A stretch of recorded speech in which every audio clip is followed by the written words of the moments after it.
हमारे घर कौनो मेहरारू आई गई तो इनके हम सबके भद्दरा उतार लिए भड़कावे कि ता एक नंबर का यहाँ है मेहरारुअन के कुकुर वाली निभा दिया है।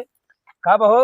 अरे यार बताओ, देखा था 950 रुपए की साड़ी लेके आए गचोधर के मेहरारू आइन उन वही लावा है ससुर गचोधर अपने मेहरारू 1100 रुपया का खाली 150 रुपया का फर्क है। आए के संजक उनके मेहरारू कहीं गचोधर तो हमारी 1100 के साड़ी लाई।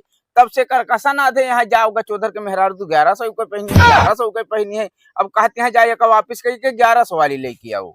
जा भैया आजकल मेहरारून की ये तो परपंच है जहाँ दो मेहरारू बैठीन देखा लाल लाल बॉर्डर है कितनी अच्छी साड़ी लेके आवा। साड़िया में कमी ना है कौनो, साड़िया एकदम सही है लेकिन जनते है मेहरारू परपंच कही के भड़काए दिन।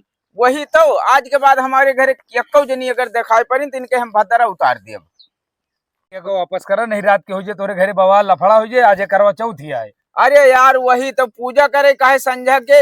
अब कब से का देखी तो हिंदू जने हमारे दोस्त आवा रहे कहीं यही वाली ले लिया लो कुछ यही वाली ले लिया। नहीं सड़िया तो सही है, सड़िया में कोनो कमी ना है ना। अब बस कहा है कि सब जो भड़काए दिन कानवा भरे वाली जो नावा थी ना वही तो। अरे यार मेहरारून के एकदम कुकुर वाली गचोधर के मेहरारू को और आदत खराब है यार। वो यार एक नंबर के चारों आदमी यहाँ है भड़काए दिया थी यार।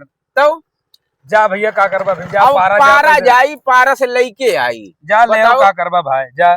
हमहू जाते हैं काका समनो लाओ हमहू जाते हैं दिन भाई भूखे हैं लेकिन अब यही के टाइम मरी है महाभारत कई डरी है तो है ये आज गजोधर मेहरारू जहाँ जे हो महाभारत जो ने घरे न होते वही घरे तो चला ठीक है चलिए ठीक है जय राम जय राम।